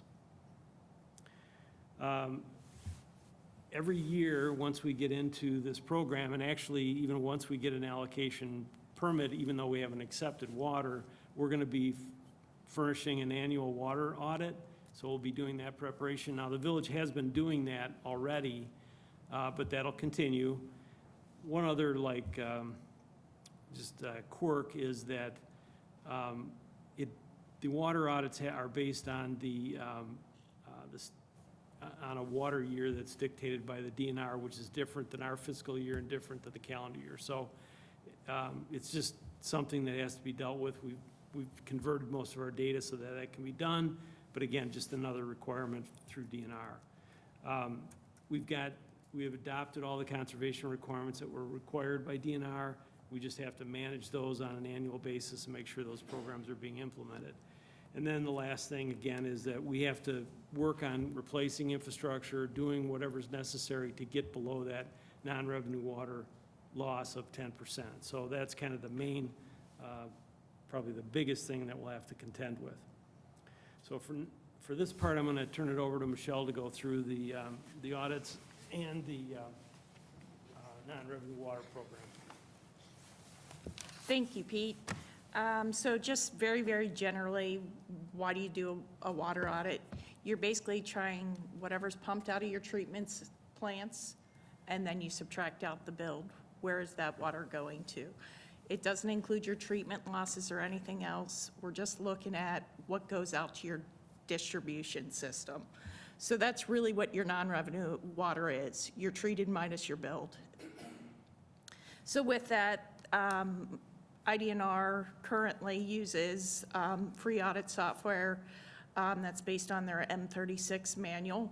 You enter it in. Once you come up with once you put all your entries in, then you switch it over to their form called the LMO2. You might have heard of that. So, but as part of this audit, what you're really doing is you're not only figuring out what your non-revenue water is, but you're starting to put it into buckets of water to go after it and reduce that non-revenue water. So with that, the three major components is your unbilled authorized use, which is, you can imagine, you go out, flush the mains, your hydrant flushing, there's firefighting, fire training, there's sometimes you have auto flushers for water quality purposes currently in the system that aren't being billed. They're not being metered, so it's all unbilled. You're authorizing it. And then there's some construction uses that just occur naturally with development. So that's one kind of bucket. The second bucket is apparent losses. These are more like paper losses and really hard to see. They're your meter inaccuracies. There's also data handling errors, which are to do with the billing system, and theft is also included in that. You just can't catch everything. And then the third bucket is the real losses. And the real losses are basically your water main leaks and breaks and your service leaks, and then your grounds, or if any of your storage tanks would overflow. There hasn't been much of that, but so this is really getting to your water mains. So with that, let's just recap where we stood with 2021, water year 2021. The WY is water year. First time I've ever seen that tonight. New letters. Engineers like letters. Right. So with that, we were, for water year 2021, which goes from October 1 of 2020 to September 30th of 2021. So that's the water year. And that's what it will be forever with IDNR. It aligns with the federal fiscal year is how that was selected, I believe. But with the first submittal, we were at 28.2% non-revenue water. It's gone up, it's gone down throughout the historical period. But let's look and see how that 28% is divided out. Which buckets are they in? So with that, you can see over 80% of the non-revenue water is your real losses. There's a small portion of apparent losses, about a little over 6%, and then there's some unbilled authorized consumption that we'll be going after too. So with that, we try to look at those and go, how can we attack each one of those? And with that, we put together some non-revenue water reduction initiatives. First, let's talk about some of the apparent losses. Those are those paper losses or those ones that are hard to see. Just innately with the system, we came at the lime softening treatment plant and the ground storage tank. The ground storage tank was put in place to basically fluctuate the peaks and valleys of use, so your wells could run constantly and you're not turning them on and off. So water naturally circles around into the distribution system. You can see there's this circle here, and there's so we came across that there's recirculation that was not being accounted for in some of the calculations. So that we believe will make some sort of reduction to your non-revenue water, as we're still kind of investigating that. We can't put a hard number to, but 1% to 2% is very, very possible, if not more. So we're looking into that, but knowing the non-revenue water will reduce with that alone.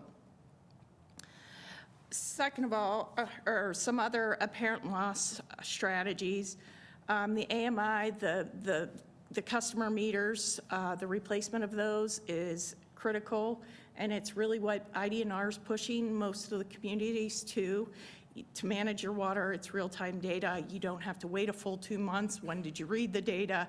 They want to know, and they want data to align with their water year. So this is really important to have the confidence in your data, and you'll be able to see some peaks and valleys that you don't normally see and be able to do it in real time. Master meters will continue with annual testing. You're doing that now. It's required for the audit, but that's just making sure that your meters are reading accurately. Implementing some large water user meter testing. We'll investigate some billing software inconsistencies, as well as doing some forensic data analysis and investigation into the billings. There's a lot of data in there, a lot of records. It's just natural. Every community has some skeletons in their billing, so going after that, it certainly pays back dividends. It's a lot cheaper to correct billing than it is to go after your water main replacement, your bigger costs. So anything we can find there is a plus in our book, but it's really hard to quantify that right now as far as if you'll see a fluctuation one way or another.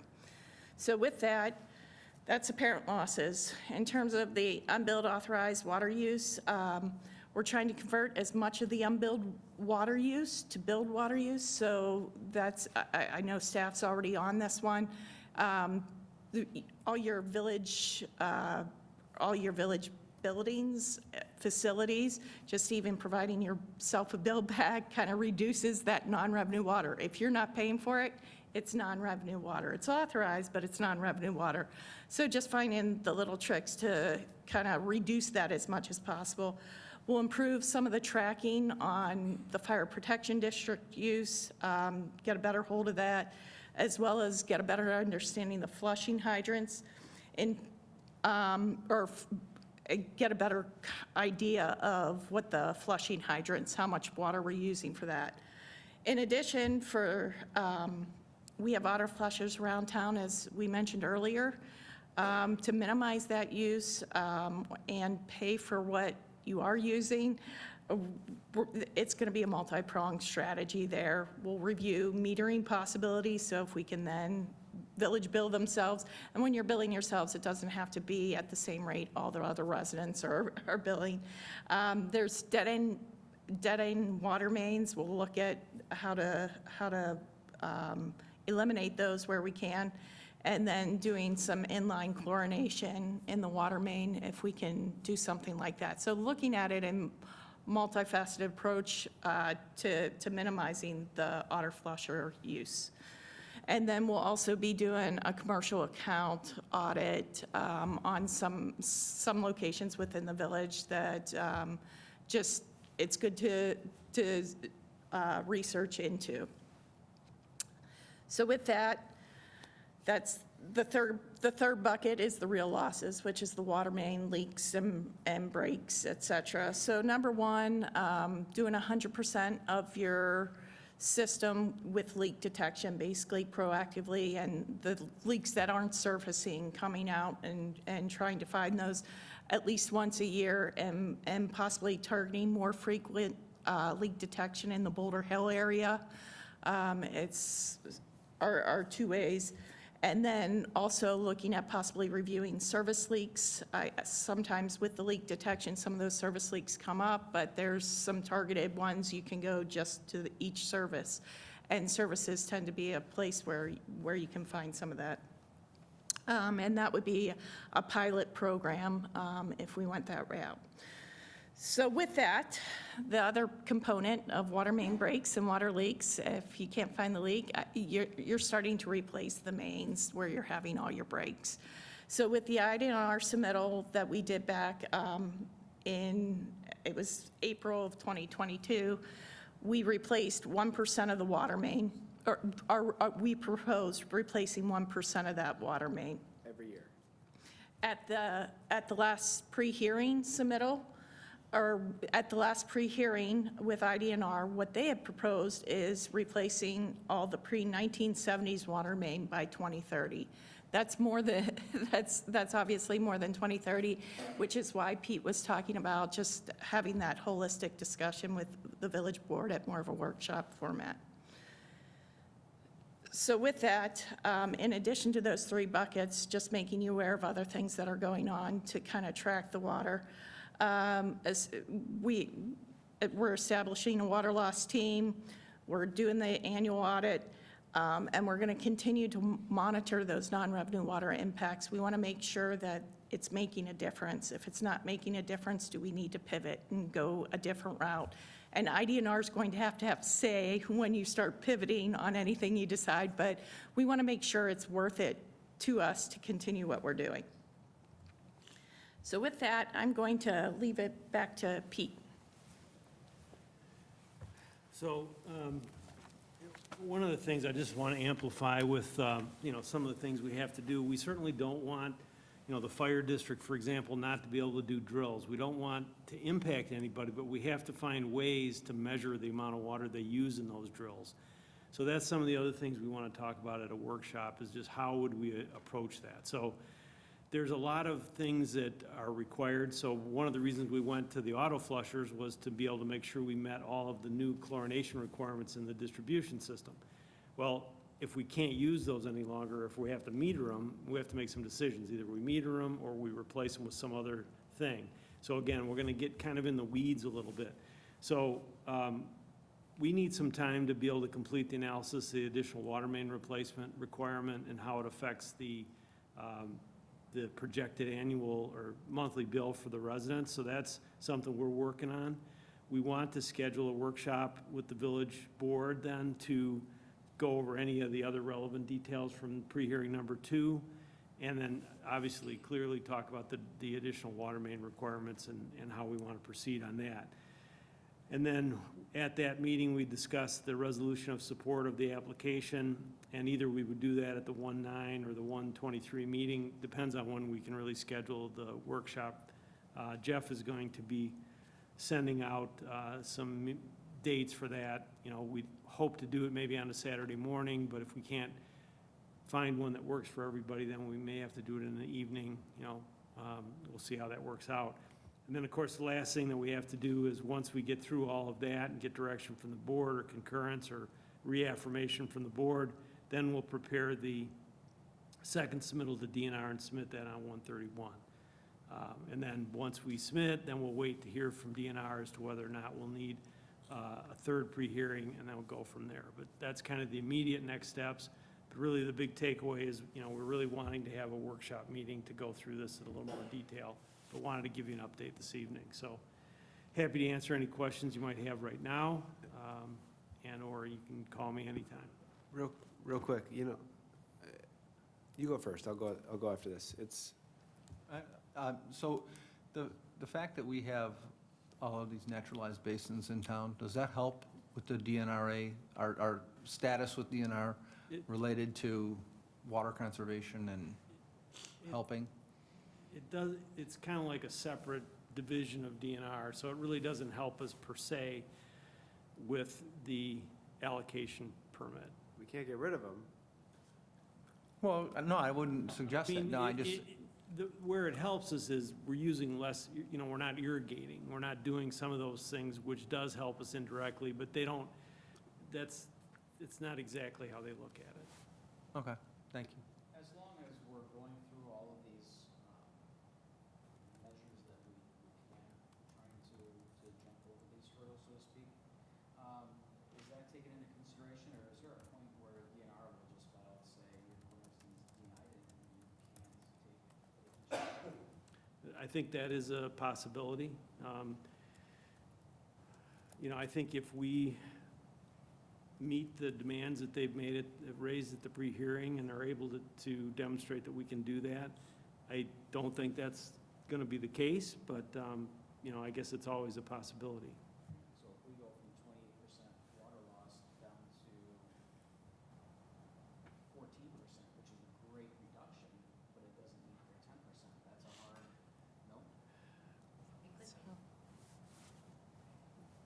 So basically, what they'll tell you is they can, so say you go through the process, you get the permit,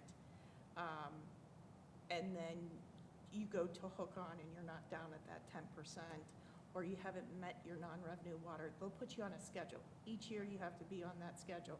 What they'll say is they can either revoke your permit or give you financial penalties for that. I think what I've seen in practice is they want to meet with you and make sure you're continuing on a plan. So if the requirement is if you're less than, or if you're greater than 10%, you have to submit a water system improvement plan, and they have to approve it. So they will encourage you to make the improvements that they think are in the best interest of the community, as well as all the Lake Michigan permittees. And it's new to us to have any sort of outside influence on our system, right? Other than, you know, laws that were passed. But I think it highlights the exceptional source of water that we have 45 miles away from us. They're guarding it very closely, but it's a lifetime supply of water for our community, so we'll get there. The one question I had was, you know, the entire presentation today really focused on getting our own house in order. Do you have any, or could you give a couple sentences on where we are with, you know, with our neighboring communities and working through them? Because this is really one aspect of a huge project that's going on. I know that that's not something you came with a PowerPoint prepared, but just. Sure. So the other, you know, element here is the, you know, the water link communities, which is Oswego, Yorkville, and Montgomery. And the combined project is construction of the pipeline from the DWC facilities in Naperville out to the three collective communities. So we have met with DWC. I know the village administrators have met with DWC. The engineers have met with DWC. They're in the process of redoing the hydraulics analysis for the pipeline based on the most current water use projections that the three communities have put forward. So that work will be done sometime in January. That'll fix the hydraulic profile and the size of the pipeline. Then the next step is that DWC is going to engage an engineering firm to design that combined pipeline for the three communities, work out the final routing and, you know, final details on it. And so that work will all be done as part of the three community group. then it's up to each individual community to address their Lake Michigan permit allocation requirements, non-revenue water reduction if they have it, and any other things that might be required. Perfect. And I know that the managers have met to discuss an agreement between the three communities. Yes. And then at some point, we get into an agreement with DWC. Correct. I don't think that'll come until after we've all received our allocation. Got it. The agreement with DWC. We are currently working on an IGA between the three communities as far as everybody's responsibilities and cost sharing and that. Perfect. Can if all three communities are going through this process, and two of them are able to obtain the less than 10%, and one isn't, can that one community mess it up for all three? No, each community gets their own allocation, and so they would Okay. get, that would not alter anybody else's. You know, we would get our allocation based on our plan. I mean, because they're going to give the allocation, for the next year or so. We won't be down to 10%, but they just have to feel that we have a reasonable plan that'll get us there. So they're saying when we tap on in 2030, here's your allocation of water. Right. And if we get there and the plan hasn't gotten us there, then, Then we're on a as Michelle performance said, they put improvement us on plan of some an sort. improvement plan, basically. Okay. One of the concepts that we're exploring right now is actual connection in 2032, to give us a little more time to get our non-revenue water down to the correct level. We've mentioned that to DWC. I think their initial reaction was, provided that we participate in the joint pipeline project, that they would be amenable to us taking water. Some other communities might take it in 2030, we might take ours in 2032. It's not mandatory, but I think it just gives us a little more flexibility. Part of the problem with the water main replacements is you don't, because the audits and the replacements don't happen immediately, you need like a year to realize benefit from a replacement program. So we're concerned that if we just don't have enough time to squeeze everything in between now and 2030. So again, that's something that can be changed, but that's the current thinking right now. And kind of zooming back into the non-revenue water conversation, the water year, Michelle highlighted some areas that we're going to focus on for the near term, but we have to focus quickly if we're going to reap any of the benefit of that when you do the next audit next year, right? It almost takes 2 audit cycles. Correct. So when we resubmit, we're going to provide careful consideration to how that non-revenue water reduction schedule will work, so that it might be upfront, not reducing it as much. And then as you go in, you reduce it a little bit more. Got it. To provide us some flexibility, because really all your improvements have to be in place, and then you have to wait a full year to see that. So you have to budget for it, then do it, and then wait a year. So you're 2 to 3 years from when you start to think about this, where you actually see the outcome of that. Got it. Okay. Do you think that realistically we could get to 5 or 6%? I don't know what the number is that is the limit, but I think we can get below 10%, but I don't think you can get to 5 or 6%. I don't know, Michelle, what's I guess what are most towns that are under 10 at? 9? If you want to replace all your water mains and leave every stone unturned, you can get anywhere you want possibly. But I think there's an economic level of what you'll want to do or not do, and what's right for the community. And IDNR is saying less than 10% is what's acceptable by their state statute, and that's what we probably aim for. Where are we with our other 2 communities as far as their non-NRW? So Oswego is under 10%. I don't know their exact percentage. In terms of Yorkville, they're at 14, a little over 14%. Thanks for asking that question, Matt. Well, yeah, then that I leaves feel how really in the good heck, knowing why, that. okay. So we've got some work to do. Yeah.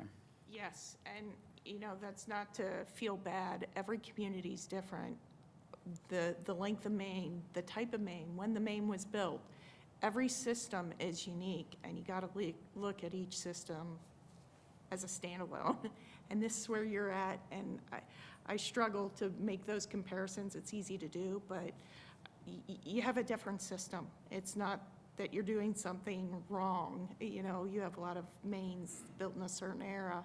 There's a lot of things that come into play, so. I was going to say that exact sentence. We You've had a got to look lot at it of this water way. main. At some point, as we replace all of our water main, we're going to be in a better position than Oswego. Eventually. It's regardless, it's not who's in the better position, it's just where are we in that playing field, and it doesn't matter where they're at, it's, or how they've gotten there, it's, okay, we're where we're at, and what do we need to do to get to that point, not how did we get there, right? How did we get there is now a moot point. Yeah.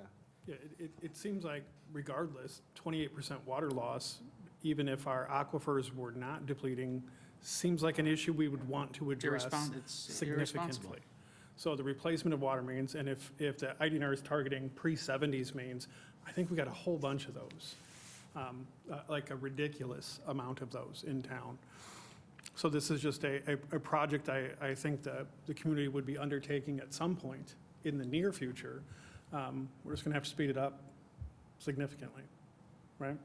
And I think now works out to be a great time to focus on that with the state and federal programs that are available for this type of thing, with going to Lake Michigan Water. I think that lends some funding, loans for us to get to do this kind of work.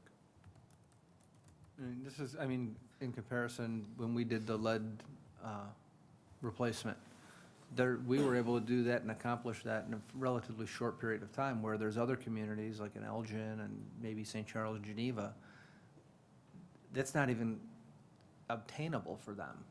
So similar here, Oswego is at below 10, and we're at 28.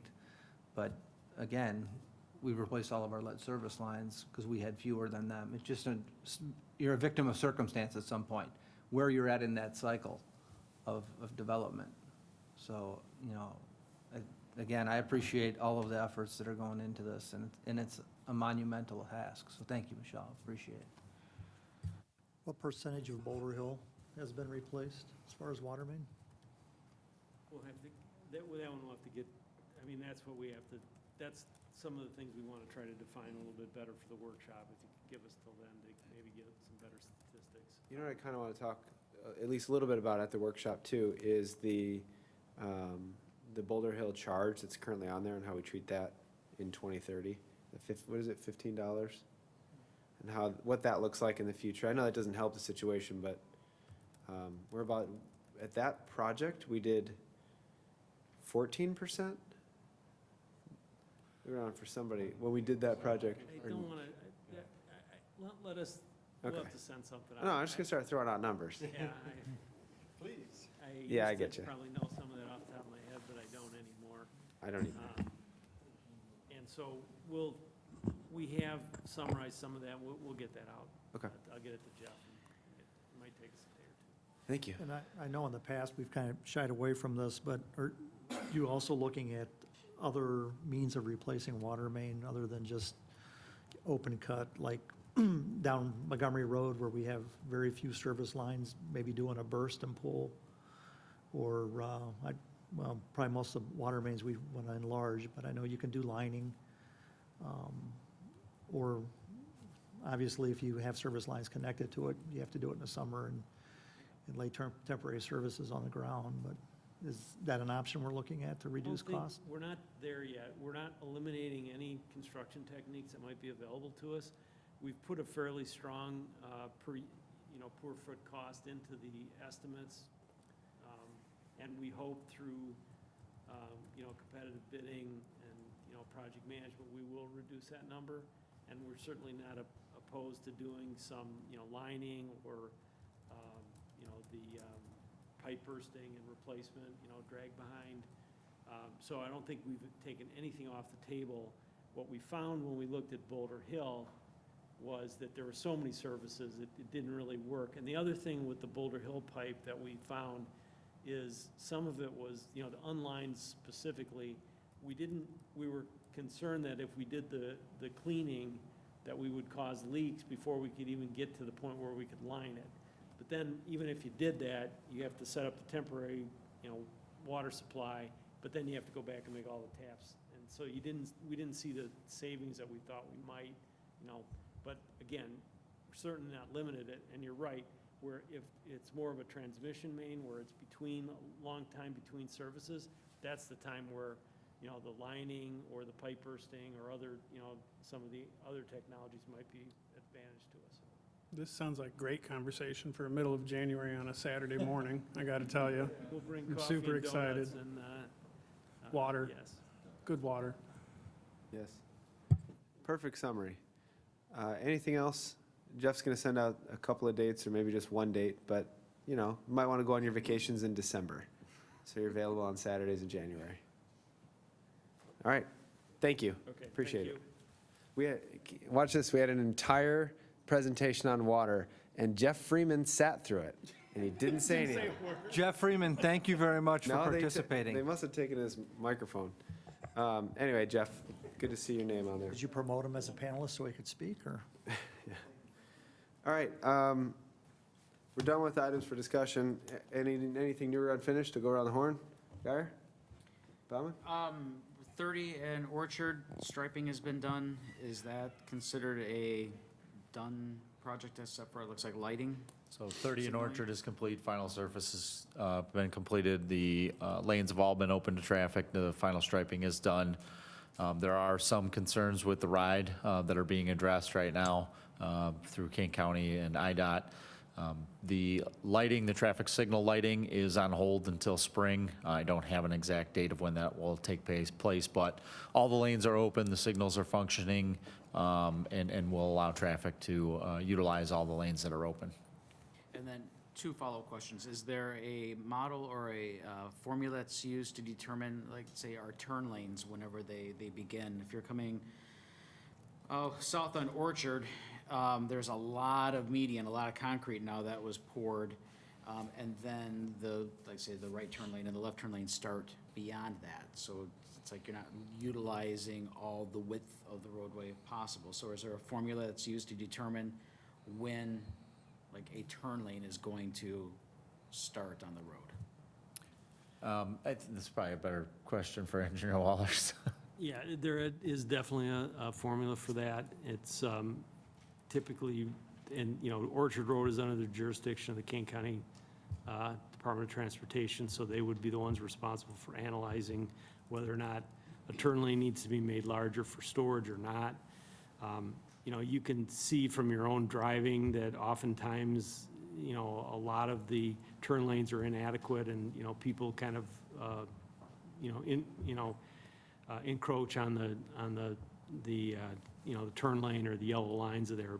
And so, you know, every once in a while, you have to do a new study, determine what's required, and then decide if you have to make improvements in order to make those stacking lanes bigger to accommodate, or whether you need to go to dual turn lanes and things like that.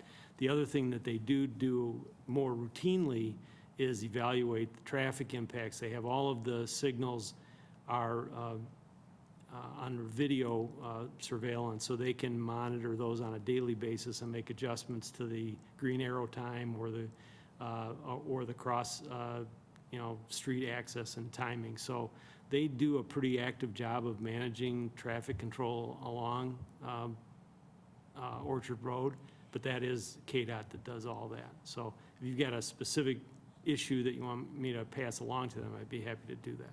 No, I just, as I'm driving down, I noticed that you have this brand-new roadway, and you have quite the median there, and part of it was traffic and the flow. And the left turn lanes, even though it's a double lane, the length of it could have been extended, and so that led me to just question if it was a certain formula. Yeah, I mean, traffic it would patterns, have been number of based on cars. the projected traffic at the time of the design. And then a resident asked me about that, if that was final or not, thought that the appearance of the roadway looked like when the paving was done, like when they paved lane to lane, it really wasn't a very great meshing of the work, and it looks like it's prone to failure. Has that been quality checked by somebody, I would presume? Yes, so that'll be part of the QA/QC that will have to take place, and that has been discussed in the progress construction meeting. So KDOT is working on that with the contractor and the engineering company that was overseeing the project. Thank you. I had gotten complaints about the waviness of the turn lanes, because it's kind of like riding a Lake Michigan in a storm, quite honestly. But yeah, I had addressed that as well. Making a turn. I hold on with both hands because I'm afraid I'm going to lose control. Is KDOT looking at the left arrows at all, the times for those? I know we're on temp signals, but knowing that it's going to be that way until spring, do they need to be adjusted? Can they do that on the temp signals, or is it just kind of the way it is? It's definitely a question that I can bring up in our next progress meeting with the engineering company that's doing the project, to see if they can monitor throughout the winter time if those signal lengths are adequate. Cool. Thanks. Anything else? Trustee Guyer, you have a